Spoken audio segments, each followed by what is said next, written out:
रुमाल बांध देता हूँ, इससे तेरा खून बंद हो जाएगा। क्या हो रहा है भाई? तुम लोगों को मालूम नहीं है प्राइवेट इलाका? हाँ हाँ, वो मालूम है, ये प्राइवेट इलाका है। तो दरअसल हम लोग महालक्ष्मी स्टेशन जा रहे थे। ओहो, तो अचानक इसके पैर में चोट लगी तो थोड़ी देर बैठ गए थे। तो ऐसे कैसे रुक गए? हाँ, प्राइवेट एरिया ही है, मेरे बाप का बगीचा नहीं है। वहाँ पे मत समझा ना। ए क्या करेंगे? हाँ, तू इधर लड़की के साथ आया ना, टाइम पास भी किया हुआ, ए, तो भाड़ा कौन देगा? हम लोग निकल रहे हैं, हम लोग निकल रहे हैं। विकास किधर छमिया किधर? ए, मत। डाल के लीजिए इसको। अरे क्या कर रही हो? अरे बस विकास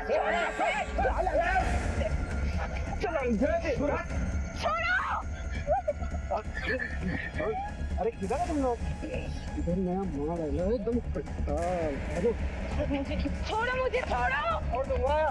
विकास नाटक नहीं चाहिए मेरे को। ज्यादा हीरो बनती दिखाई ना, थोड़ा फोड़ दूंगा साले।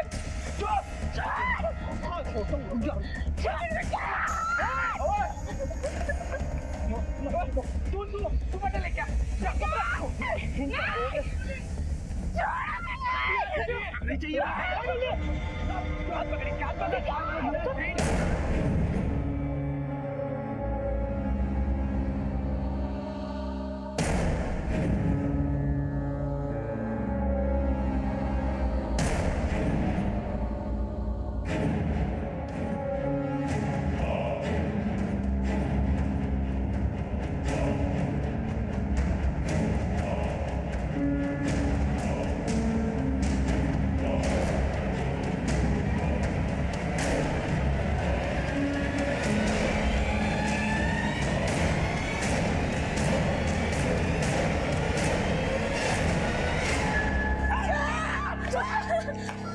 अब एक बात बता, कपड़े मैं उतारूं या तू उतारे? प्लीज मुझे जाने दो।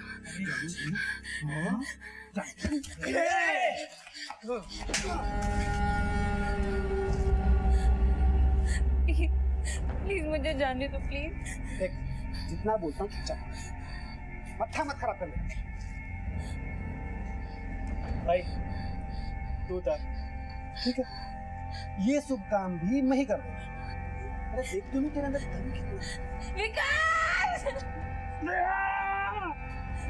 हेलो पंकज भाई, ये कहाँ है तू? अबे जल्दी आ, माल आया।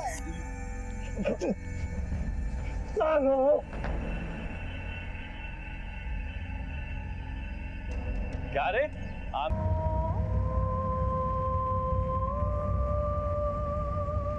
ये दुपट्टा आपका? हाँ, दुपट्टा क्या फॉरेंसिक टेस्ट सर्टिफिकेट। मोहिते, अगर ये दुपट्टा अभी तक यही है तो हो सकता है कि इस केस से जुड़े हुए कई सारे सबूत हमें यहाँ मिल सके। चारों तरफ अच्छे तरीके से छान मार। सर,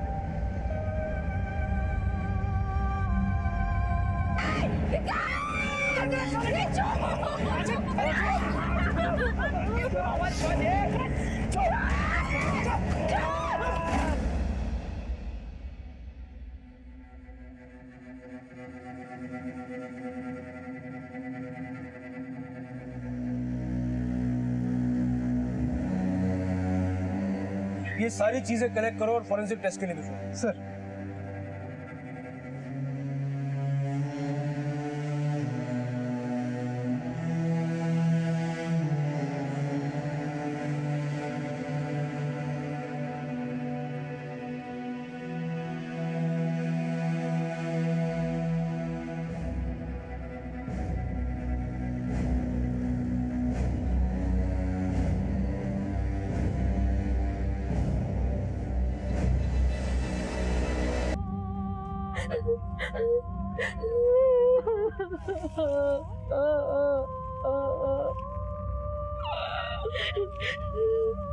साहब, वो घटना के बाद उन पांचों ने हम दोनों को इधर ही छोड़ दिया और फिर धमकी भी दी, और उसके बाद वो लोग उस रास्ते से निकल गए।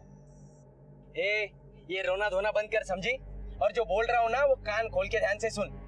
अगर ये बात किसी को बताई, किसी को भी, तो घर में घुस के मारेंगे।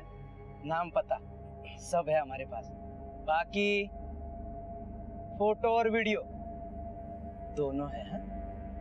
और सीधा इंटरनेट पर डालेंगे हम लोग, समझी? अब चुपचाप यहाँ से निकल, स्टेशन जा, गाड़ी पकड़ और घर जा। चलो वजीर भाई।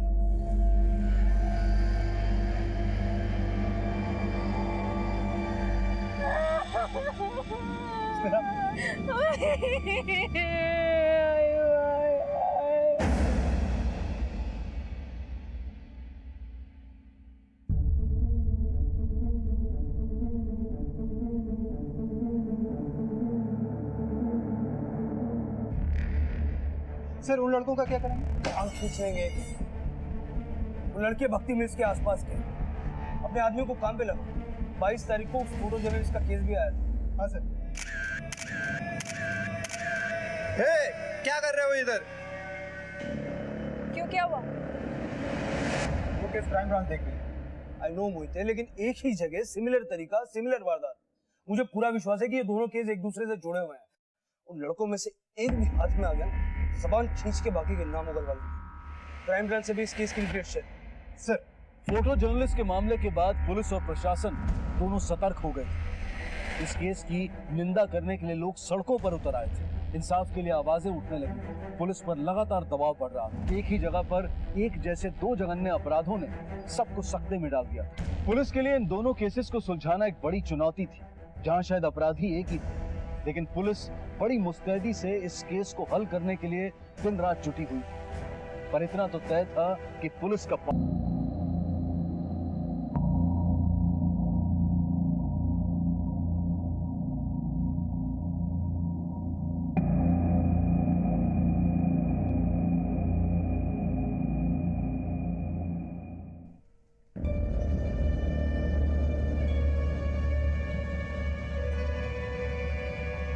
आइए प्लीज बैठिए।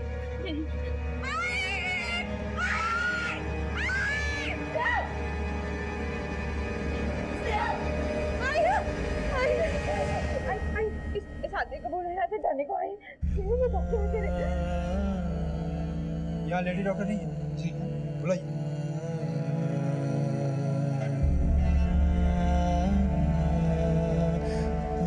चलो आओ आओ, कोई डरने की बात नहीं, आओ।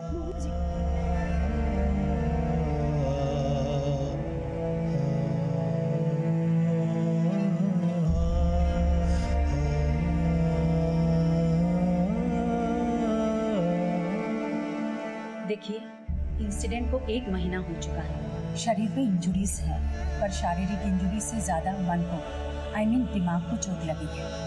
इसका साइक्रियाट्रिक एग्जामिनेशन होना जरूरी है, उससे बहुत कुछ सामने आएगा। ओके।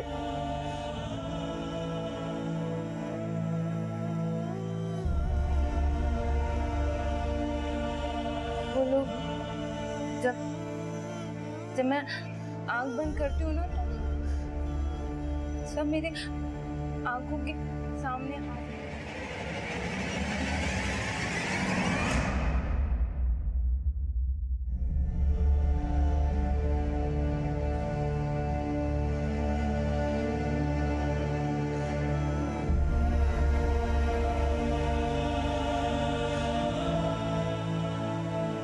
फोटो और वीडियो दोनों है, हाँ? और सीधा इंटरनेट पर डालेंगे हम लोग।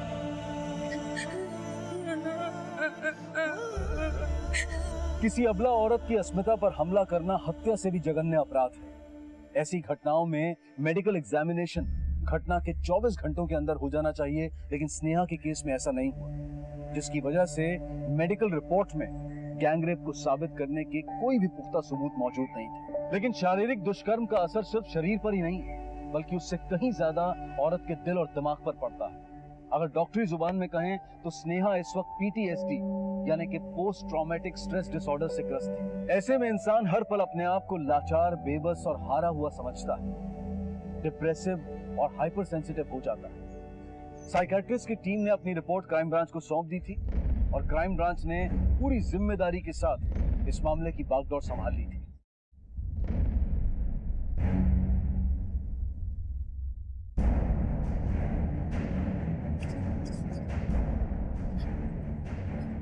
वो पांच उनमें से 16-17 साल का लड़का था शायद।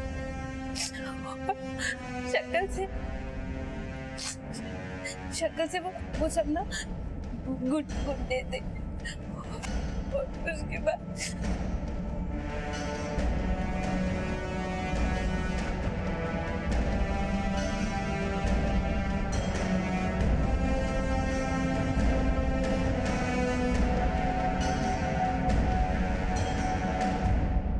कैफिन को लेके जाइए।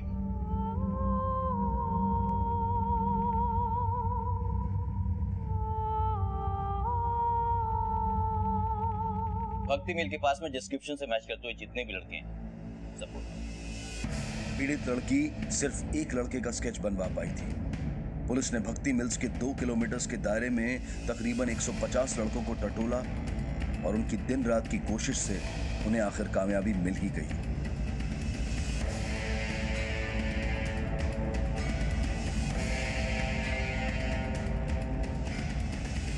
चलो भाई, चल जल्दी।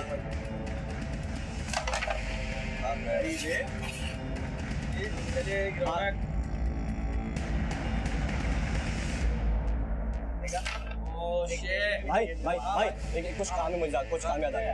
अभी आ जाऊंगा, दोबारा आ जाऊंगा।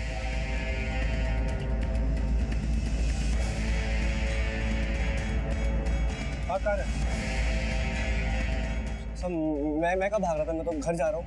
चल थाने बात कर ली। सब हुआ क्या है? चल चल ले चलो। बेटे सच नहीं बोलेगा तो क्या होगा पता है? जैसा जो लड़के थे उनका कुछ हो ना हो, लेकिन तू लंबे टाइम के लिए अंदर जाएगा। मैंने कुछ नहीं किया, मैं सच बोल रहा हूँ, मैंने कुछ किया ही नहीं। चल बैठ जा। जिस लड़की के साथ तुम लोगों ने वो कांड किया ना, उसके साथ एक लड़का भी था। उसको अभी यहाँ बुलाऊंगा, वो तेरी पहचान करेगा, बात खत्म। तू जाएगा अंदर, बाकी चारों को ढूंढने की मेहनत कौन करेगा? वही थे, लड़के को बुला। Yes sir. सब बताता हूँ। सब 4 लोग थे। एजाज, वजीर, पंकज और सब आमिर और तू। हाँ साहब मैं था, पर साहब पिछली बार मैं नहीं था। पिछली बार टिल्लू था। मैंने कोई काम नहीं किया पिछली बार। मतलब पिछली बार किसके साथ कांड किया? सब वो जो टीवी पे आ रही है ना, वो अखबार वाली लड़की, उसके साथ उन चारों ने कांड किया था। एजाज, वजीर, पंकज, आमिर और टिल्लू। मैं नहीं था, मैं पिछली बार नहीं था। मैं सिर्फ एक फोटो जर्नलिस्ट अपने ऑफिस के असाइनमेंट के संबंध में अपने एक मेल सहकर्मी के साथ इसी भक्ति मिल में गई थी और इसी तरह 5 लोगों ने, जिसमें एक नाबालिग भी शामिल था, उसके साथ बलात्कार किया। बाद में इस केस को लेकर मीडिया और लोगों में जबरदस्त जन आक्रोश हुआ और इस केस को सेनापति बापट मार्ग पुलिस से लेकर क्राइम ब्रांच को सौंप दिया गया। उस घटना में क्राइम ब्रांच के हाथ अब तक कोई आरोपी नहीं लगा था। दोनों केसेस में फर्क सिर्फ इतना ही है कि स्नेहा शहर छोड़कर बिलासपुर चली गई और उसका केस 1 महीने के बाद दायर हुआ, जबकि फोटो जर्नलिस्ट के मामले में घटना के अगले दिन से ही पुलिस हरकत में आ गई। पुलिस के हाथ अब आरोपी सनी लगा तो एक बेहद जटिल और संगीन सीरियल क्राइम की गुत्थी खुलने वाली थी। कल फोटो जर्नलिस्ट केस में इन्वॉल्व हमने एक लड़के को उठाया, जिसका नाम है टिल्लू। इसने वो सारे नाम बताए जो आपने बताए थे, वजीर, एजाज, आमिर। अलबत्ता इसने एक नया नाम बताया, पंकज। और ये पंकज जो है उस गैंग रेप में इन्वॉल्व है। जफर साहब मुझे लगता है कि उस मिल में कोई रैकेट है। You are absolutely correct. ये एक रैकेट ही है। ये कमीने वहां हाथ लगा के बैठते हैं और आने जाने वाली लड़कियों का शिकार करते हैं। सर पूरा मीडिया और पब्लिक पुलिस के पीछे हाथ धो के पड़ी है सर। शरद वो तुम देखते जाओ इन कमीनों के साथ हम क्या करते हैं।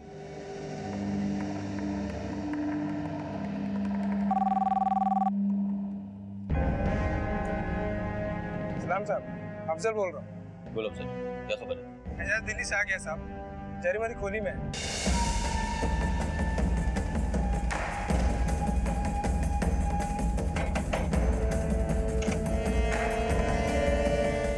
तेरा नाम एजाज? हाँ। क्या तेरा अरे क्या हुआ साहब? चल। साहब अरे हाँ साहब, मैं मुमरा से बोल रहा हूँ। वो वजीर शेख है ना, जिसका टीवी पे न्यूज़ आया था, उसको मैंने देखा है, उसकी गोली पे जादू है।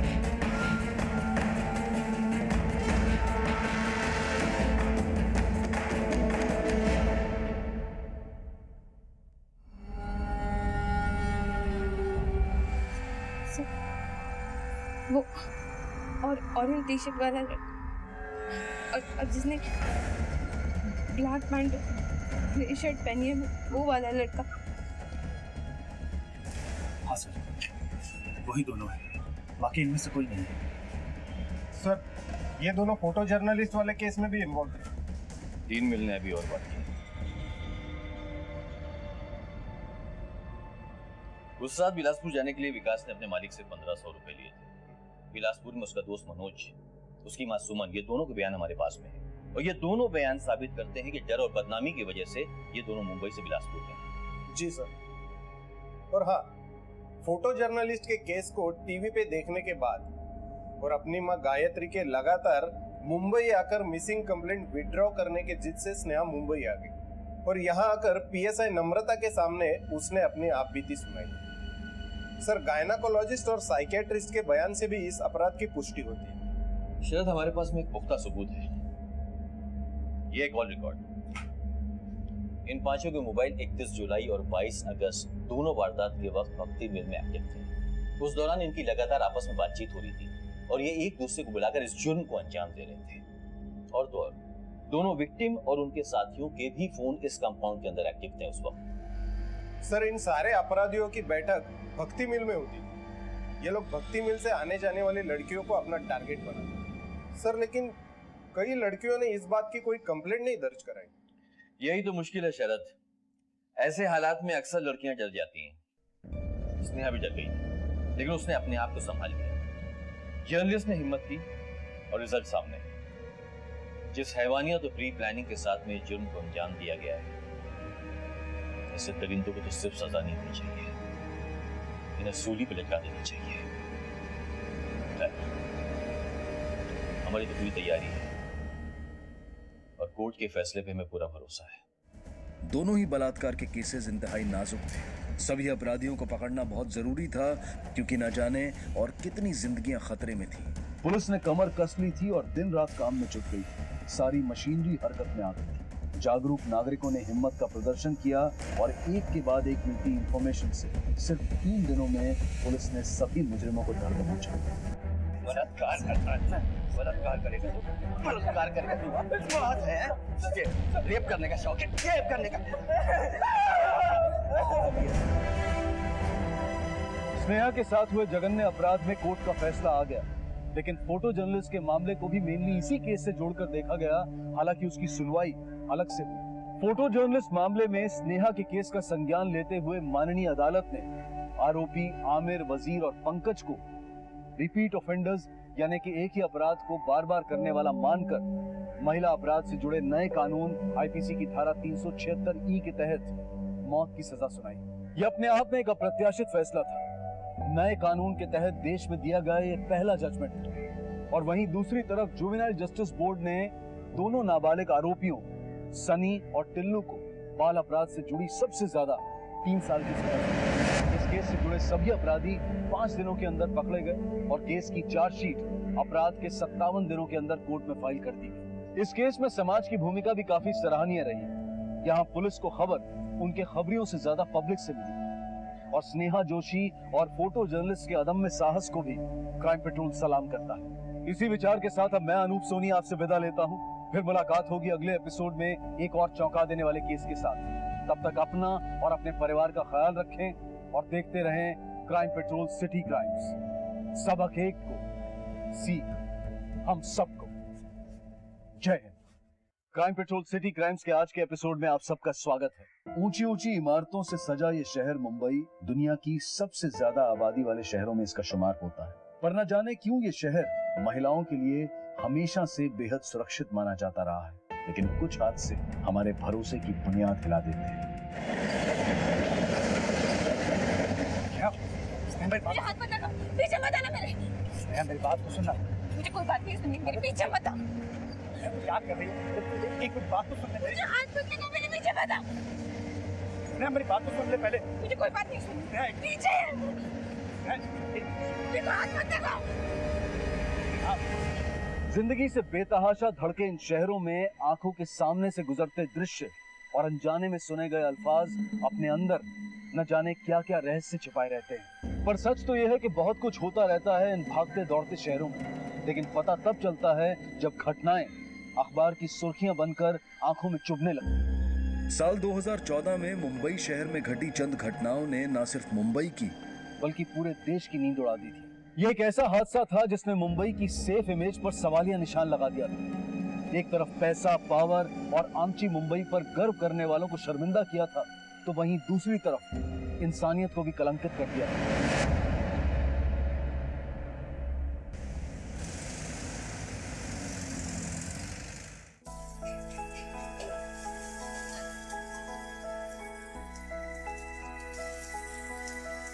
क्या रे, मस्त तेरा हाथ चलता है, एकदम मशीन के माफिक। हाँ, कोई फायदा नहीं। अपन 200 जनों का खाना बनाते हैं और पगार कितना मिलता है? सिर्फ 5,000 रुपए। सुनना, अरे तेरा कितना काम बाकी है, थोड़ा जल्दी करना इसको, फिर अपन साथ में लंच करेंगे ना। पीछे हटना। तेरे को पता है ना कि मेरे को पसंद नहीं है, और मेरे पैर पे भी चोट लगी हुई है। ये विकास, क्या चल रहा है? तू अपना आशिकी ना बाहर जाके करने का, कितना काम पड़ा हुआ है, ग्राहक आकर बाहर बैठा हुआ है। हाँ।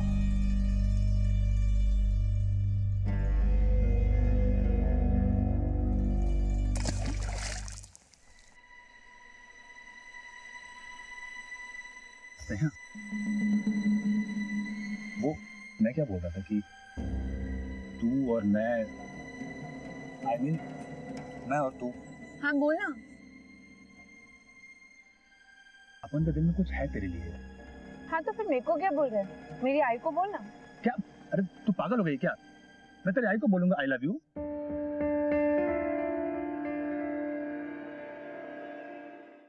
क्या? तेरे को बोला ना ये सब नहीं। क्या तू भी स्नेहा, अरे बचपन से जानते हैं ना मेरे को, भरोसा नहीं मेरे पे? भरोसा है, लेकिन शादी से पहले कुछ नहीं। पहले तुम दोनों सेटल हो जाओ, फिर शादी। तूने मेरे को बोला था ना कि तो भी जॉब के लिए अप्लाई किया। हाँ, कंपनी में टेलीफोन ऑपरेटर का काम है, और इसने भी एक नई कंपनी में ही अप्लाई किया हुआ है। तो अच्छी बात है ना, पर पहले काम धंधा जमा लो, थोड़ा पैसा जमा करो, फिर शादी के बारे में सोचो। लेकिन आई, हम दोनों मिलजुल के चला लेंगे, क्यों स्नेहा? नहीं, आई सही बोलती है। पहले हम लोग सेटल होंगे, थोड़ा पैसा वैसा जमा करेंगे और फिर शादी करेंगे। ठीक, मेरे तो माँ बाप है नहीं, आई जैसा बोलेगी वैसा ही कर।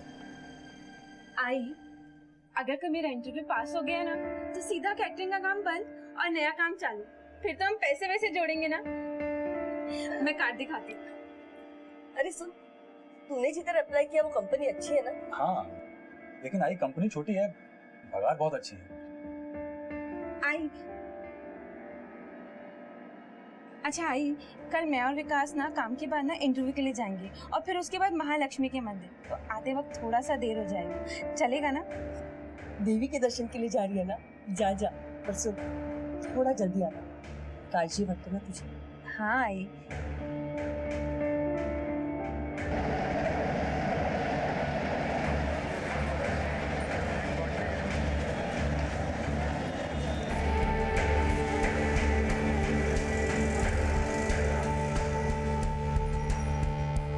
इंटरव्यू तो बहुत अच्छा हुआ है, बस ये नौकरी मिल जाए, इसलिए जाते जाते ना महालक्ष्मी के मंदिर जाएंगे और फिर तुरंत घर। आई ने बोला है जल्दी आ। हाँ पता है मुझे आई ने क्या बोला है। आई ने तेरे को बोला जल्दी घर जाने का, है ना? अरे 7वीं बार बोल रही है तू। आई को फिक्र होती है इसलिए बोल रही हूँ। मालूम है तेरे आई को फिक्र होती है। स्नेहा,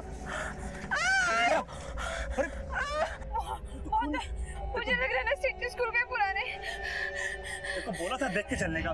बहुत दर्द हो रहा है, घर चलते हैं, मंदिर कभी और आएंगे। हाँ हाँ ठीक ठीक, चल चल। अरे स्नेहा नहीं चला जा रहा, स्टेशन बहुत दूर है, कोई शॉर्टकट नहीं है क्या? एक मिनट रुक जा। भाई साहब वो ये कोई शॉर्टकट है क्या? हाँ यही मिल बट्टी जाता, आ जाओ मैं भी वहीं जा रहा हूँ। एक शॉर्टकट है, हम ऐसे निकलते हैं, चला जा। अच्छा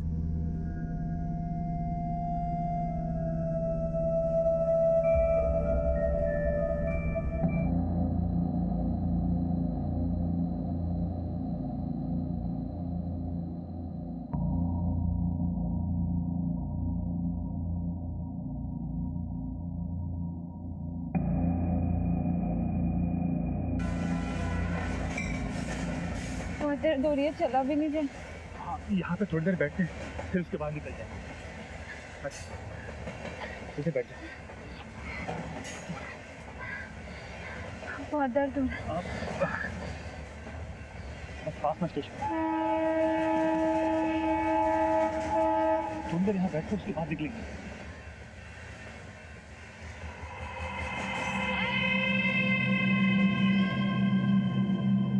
ये जगह बहुत सुनसान है विकास, हम लोग ना यहाँ से चलते हैं, चलो। लेकिन स्नेहा आखिर तू चल भी तो नहीं पा रही है ना, तो थोड़ी देर यहाँ बैठ तो उसके बाद निकल लेंगे।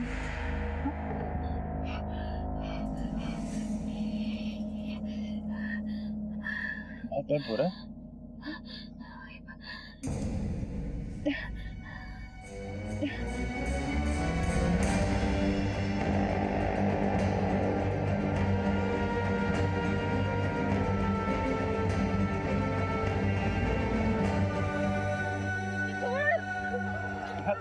देख मेरी बात, इसने मेरी बात सुन, इधर इधर इधर देख, कुछ भी नहीं होगा, मैं सब संभाल लूंगा। हम अभी इसी वक्त चल के मंदिर में शादी कर लेते हैं। आई को मैं समझा दूंगा ना, तू टेंशन मत ले। शादी नहीं, आई को पता चलेगा तो हाँ ये मर जाएगी। आई देख स्नेहा, ऐसा कुछ नहीं। मैं मेरे दोस्त के घर चलता हूँ, वो बिलासपुर में रहता है। हम वहाँ जाके शादी कर लेंगे, किसी को कुछ पता नहीं चलेगा। स्नेहा मेरी बात समझने की कोशिश कर, देख लेना।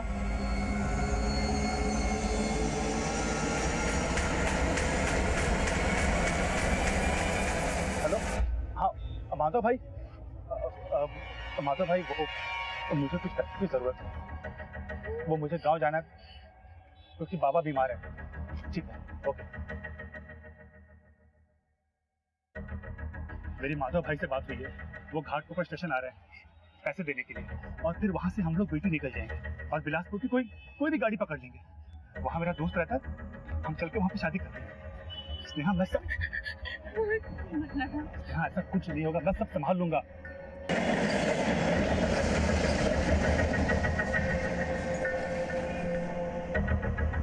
तू इधर रुक, मैं अंकल से पैसे लेकर के आता हूँ।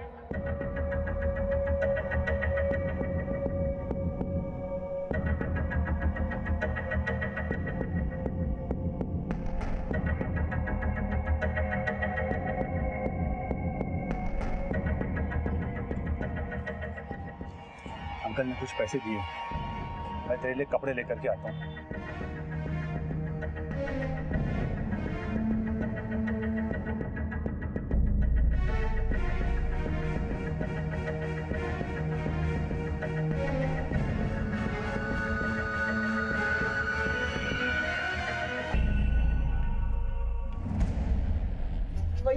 वही स्नेहा का पाएगा।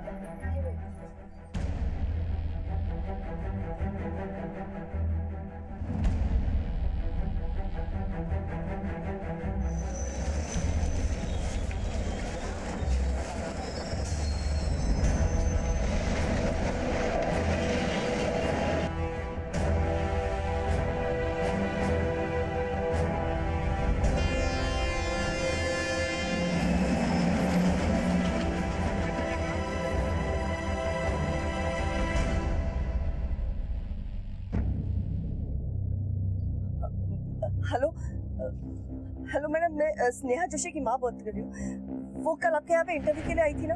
सॉरी मैडम, वो इंटरव्यू के बाद किधर गई मुझे नहीं पता।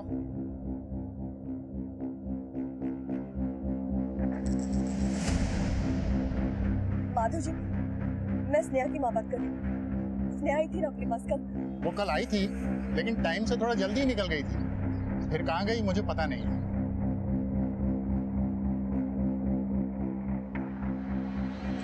शायद कल रात से मेरी बेटी घर नहीं आई। मैंने हमारे सारे बस्ती वालों को, उसके सारे दोस्तों को, हमारे सारे रिश्तेदारों को फोन किया साहब, वो कहीं नहीं है। साहब वो केटरिंग